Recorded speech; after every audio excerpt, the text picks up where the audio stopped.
रना रना रनु रे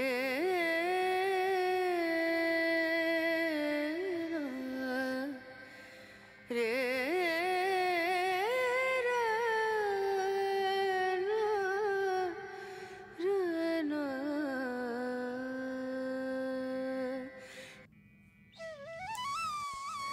নমস্কার, আমি মিঠু। মিঠুর ঘর কন্যায় সবাইকে স্বাগত। সবাইকে সুপ্রভাত জানিয়ে শুক্রবারের ব্লগটা নিয়ে দেখো, খুব সকাল সকাল চলে আসলাম।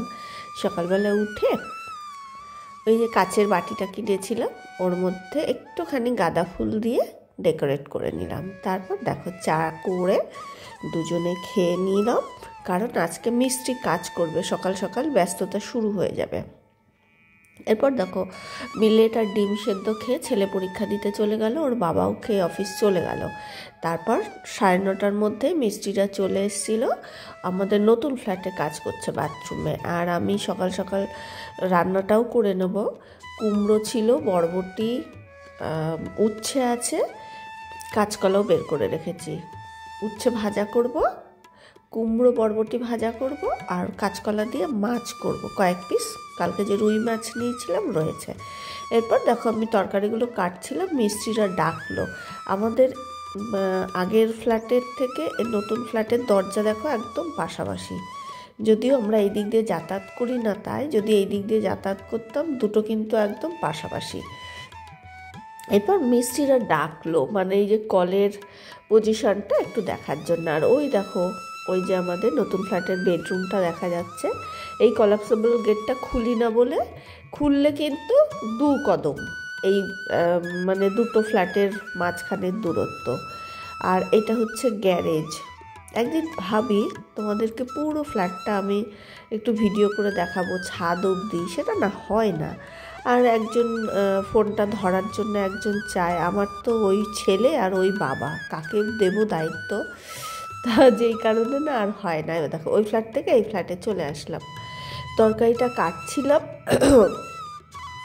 এবার বাকি তরকারিটা কেটে ঝটপট রান্নাটা করে নেব, কারণ হচ্ছে এখন নতুন ফ্ল্যাটে কলটা বসাচ্ছে 2-in-1 একটা কল। মানে প্রথমেই যখন আমরা ভাঙচুর করেছিলাম বাথরুম রান্নাঘর, তখন ওই কলই আমি দিতে বলেছিলাম, কিন্তু সেটা না দিয়ে এমনি একটা সিঙ্গেল কল দিয়েছিল। আমার হাজব্যান্ড এসে পরে আমার উপর রাগারাগি করেছিল যে যখন বসিয়েছে তুমি কিছু বলোনি কেন। আমি আর ব্যাপারটা বুঝিনি। তারপর থেকে ওই রকমই চলছিল। সেই কলটা বসানো হচ্ছে, মানে ওর জন্য পয়সাটা আবার দণ্ড যাবে। আর ওই যে নতুন গিজারটা আনা হয়েছিল, সেই গিজারটা বসাবে। আর আমাদের এই ফ্ল্যাটে 2টো বাথরুমেই কাজ আছে। দেখো সব তরকারি কেটে নিয়েছি। প্রথমে করলাটা চাকচাক করে ভাজবো, ভেজে নিয়েছি। তারপরে কুমড়ো বরবটিটা ভেজে নিলাম। তারপর কাঁচকলা দিয়ে কয়েক পিস মাছ আছে, মাছটা ঝোল করব। জিরে, আদা, গোলমরিচ, কাঁচা লঙ্কা বাটা, আর কাঁচকলা, আলু, একটু পেঁয়াজও দিয়েছি, ভালো লাগে একটু পেঁয়াজ দিলে। যদিও আমরা জ্যান্ত মাছে খুব একটা পেঁয়াজ দিই না, কিন্তু মাঝে মাঝে কিন্তু দিই, ভালো লাগে। ঝটপট রান্নাটা করছি।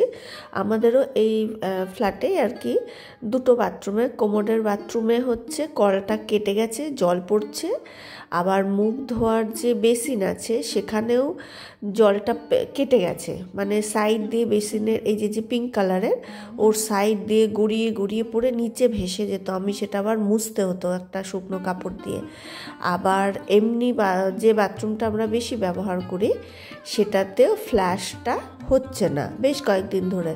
ওর পাইপটাকে মানে নবটাকে বন্ধ করা হয়েছে।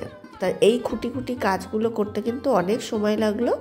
আর কি হয়, মিস্ত্রিরা কাজ করলে না 2 ঘরেই, এই বাথরুম ওই বাথরুম, মানে 3টে বাথরুমেই কাজ করেছে। তার মানে সারা ঘরে ওদের পায়ের ছাপ। আর বাথরুমে কাজ করলে একটুখানি দেখবে ঘেন্না ঘেন্নাই লাগে। এবার মিস্ত্রিরা কাজ করে চলে গেল, প্রায় 12:30 পৌনে 1টায় হবে। আর তার আগে তো আমি ঝটপট রান্নাটা করে নিয়েছিলাম। এরপর আগে এই ঘরটাকে মুছছি, 3বার জল পাল্টি পাল্টি মুছলাম। লাইজল দিয়ে একটু ডেটল দিয়ে মুছে তারপরে ওই ঘরটাতে যাব। অনেক কাজ আছে, মানে খুচখাচ কাজ, যে কাজগুলো করতে অনেক সময় লাগবে এবং যে কাজগুলো না ওই ক্যামেরা ঘাড়ে করে দেখানোও যায় না। অনেক কাজ আছে, দেখবে তুমি নিজের মতন করো, মানে খুব সুন্দর করা যায়। অত ক্যামেরার পজিশন মানে দেখাতে গেলে না তখন কাজটার বাধা হয়, দেরিও হয়। এরপর দেখো আমি পুরো ঘর জল পাল্টে 2-3 বার করে মুছে নিচ্ছি পুরো ঘর। কারণ হয়তো ওরা পুরো ঘরে ঘোরাঘুরি করে না, কিন্তু 2টো বাথরুম, ড্রয়িং রুম দিয়ে সারা পায়ের ছাপ থাকে। আর হচ্ছে ওই পায়ের ছাপটায় ধরো আমি যখন ঘরে যাচ্ছি, ফ্রিজে কিছু আনতে যাচ্ছি, সেই একই তো হয়ে যাচ্ছে ব্যাপারটা। যে কারণে পুরো ঘর জল পাল্টে পাল্টে আমি 3 বার তো মুছেছি। পরে লাস্টে আবার একটুখানি লাইজল দিয়ে লাস্ট ফিনিশিং দিয়েছি আর কি। এটা করতে পারলে আমার মনে হয় আমার ঘর একদম চকচক করছে, কোথাও নোংরা নেই।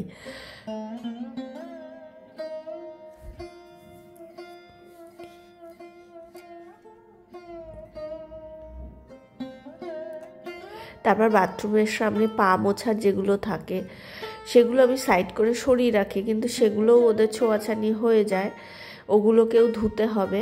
যে কারণে আগে ঘরটা মুছে নিলাম। এরপর এই ফ্ল্যাটে চলে আসলাম। দেখো এই যে নতুন গিজারটা বসানো হয়েছে।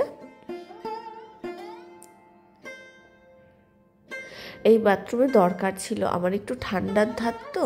এবার দুর্গাপুজোর সময় কিন্তু ওই বাথরুমেই স্নান করে আমি ভোরবেলায় ওই পুজো দিতে যেতে হবে। আর এই দেখো এই চেয়ারটা হচ্ছে, এই চেয়ারটার উপর দাঁড়িয়ে ওরা গিজারটা আর কি সেট করেছে। আমার কাছে চেয়ার চেয়েছিল, প্লাস্টিকের চেয়ার ছিল, দিয়েছিলাম। এবার এটা কিন্তু বাথরুমে নিয়ে গেছিলো। তাহলে বুঝতে পারছো এটাকে কি করেছি, লিকুইড শ্যাম্পু দিয়ে ওর পায়াগুলোকে পুরনো স্কচ ব্রাইট দিয়ে ডলে ডলে ধুয়েছি। তারপর চেয়ারের উপরে উঠে দাঁড়িয়েছি, মানে পা দিয়ে দাঁড়িয়েছে, সেখানে শ্যাম্পু দিয়ে ডলে ডলে ধুয়ে, মানে একেবারে কি বলবো, ওটাকে মানে ধোলাই করা হয়েছে আচ্ছা মতন। তারপরে ভালো করে ধুয়ে লাস্টে একটু ডেটল দিয়ে তারপরে ওটাকে ওই ফ্যানের নিচে ওরমভাবে রেখেছি। এবার জলটা গড়িয়ে গেলে শুকিয়ে যাবে। তারপর তো এই ফ্ল্যাটটাকে মুছলাম ওরকম 3 বার জল পাল্টে পাল্টে। তারপর এই বেসিনটা নোংরা হয়েছিল, এই বেসিনটা খুব একটা ব্যবহার হয় না, নোংরা হয়েছিল, তবু হারপিক দিয়ে পরিষ্কার করে নিলাম। আর এই যে গিজারের যে বাক্সটা আছে, এবার ভাবছি গোবরটা এর মধ্যেই রাখবো। গোবরটার যা অবস্থা, জল পড়ে পড়ে, বৃষ্টির জল, ও আরও মানে কি বলবো, শুকায় তো নেই, আরও খারাপ অবস্থা। আর এই কলটা দিয়েছিল, এটাও নতুনই দিয়েছিল যখন আমরা মানে ভাঙচুর করেছিলাম ফ্ল্যাটটাকে, বাথরুম। তাই এই কলটা এখন বাতিল মানে এটাকেও সুন্দর করে শ্যাম্পু ট্যাম্পু দিয়ে ধুয়ে এটাকে আলাদা রেখে দিচ্ছি। যদি কখনো অন্য কোনো কল টল কেটে যায় তখন ওটাকে আবার বসানো হবে বাথরুমেরই আর কি। তারপর দেখো প্রথমে তো আমি পায়ে ডিঙি দিয়ে বাথরুমে ঢুকে ওই যেখানটায় বেশি, এরা আবার এই ঘরটাতে বেশি আসেনি, ঘরগুলোতে কিন্তু বেশি ওরা হাঁটাহাঁটি করেনি। ওই দরজা থেকে ওই দরজার বাথরুম, ওই ঘরটা আমার হয়েছিল। ওই ঘরে যেহেতু 2টো বাথরুমেই কাজ করেছে, তো ওই ঘরটাতে ওরা বেশি যাতায়াত করেছে। কিন্তু নতুন ফ্ল্যাটে কিন্তু বাথরুমে কাজ করেই দরজা দিয়ে বেরিয়ে এসছে। আমি তো এই পাশ দিয়ে মিস্ত্রিদের ঘরে ঢুকিয়েছিলাম, তা ওই ঘরটাকে ওরকম, তবুও আমার মন মানে না, তো 3 বার জল পাল্টিয়ে ডেটল দিয়ে লাইজল দিয়ে ভালো করে চকচক করে মুছে নিয়ে এবার এই ঘরের এই কলটা হচ্ছে কেটে গেছিলো। এই কলটা কেটে গেছিলো বলে কলের গোড়ায় না জলটা জমে থাকতো, সাইড দিয়ে জলটা পড়ে যেত। এবার যার ফলে আয়রন জমে লালচে একটা দাগ হয়েছিল। এবার সেটাকে রব মাখিয়ে আমি প্রায় 20 মিনিট রেখেছিলাম। তারপরে এই বেসিন পরিষ্কার করার যে ছোট ছোট ব্রাশগুলো থাকে, তার দাঁতগুলো দিয়ে ঘষে কোনো জায়গা স্কচ ব্রাইট দিয়ে ঘষে সেই লাল দাগটাকে তুললাম।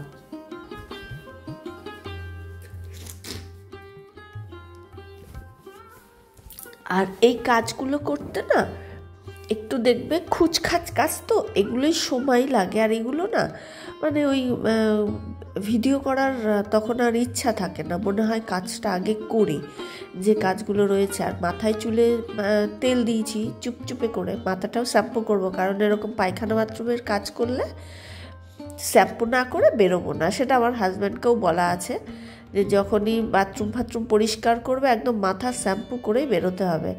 এটা মানে বলতে পারো জোর করেই বলা আর কি। এটা আমার ঘরে হুকুমও বলতে পারো, মানে আমি প্রথম থেকে আমার বিয়ের পর থেকে আমার হাজব্যান্ডকে এটা বলা ছিল যে যখনই পায়খানা বাথরুম পরিষ্কার করবে মাথা কিন্তু শ্যাম্পু করে বেরোবে। তা আমিও যখন পায়খানা বাথরুমের কাজটা ওই বেশি করে, আমি খুব একটা করি না। কিন্তু আমি করি কোনগুলো বলো তো, এই যে কলের বাটিগুলো থাকে না, বা ধরো রান্নাঘরের যে কলগুলো আছে তার মুখে যে বাটির মতন থাকে স্টিলের, সেগুলো দেখবে জলের আয়রনে না কেমন দাগ পড়ে যায়।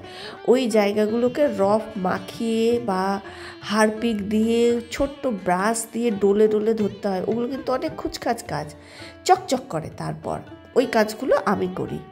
তারপরে যেটারগুলো দেখবে সাদা হয় তো কেমন একটা লালচে লালচে হয়ে যায়, ওগুলোকে তুমি ওরকম রফ মাখিয়ে ব্রাশ দিয়ে ঘষো, চকচক করে, বাথরুমও চকচক করবে। তারপর বালতিটা অ্যাসিড দিয়ে ধোয়া, যদিও আমার খুব কষ্ট হয় বালতি অ্যাসিড দিয়ে ধুতে, আমার দম বন্ধ হয়ে যায় মনে হয়। তারপর দেখো এই দরজাটা তো খুব একটা খোলা হয় না। এবার দেখবে যে জিনিসটা না তুমি ব্যবহার করছো না সেটার কিন্তু একটু অযত্নটা বেশি হয়। এই ঘরটা আমার ব্যবহার হয়, এই দরজাটা কিন্তু ব্যবহার হয় না, যার ফলে মানে সে নোংরা হয়েছিল, মানে একটু ঝুলটুলো হয়েছিল। সেটাকে জল পাল্টে পাল্টে একটা মানে পুরনো গামছা ছেঁড়া ন্যাকড়া দিয়ে ভালো করে তারপর লাস্টে শ্যাম্পু দিয়ে মুছলাম।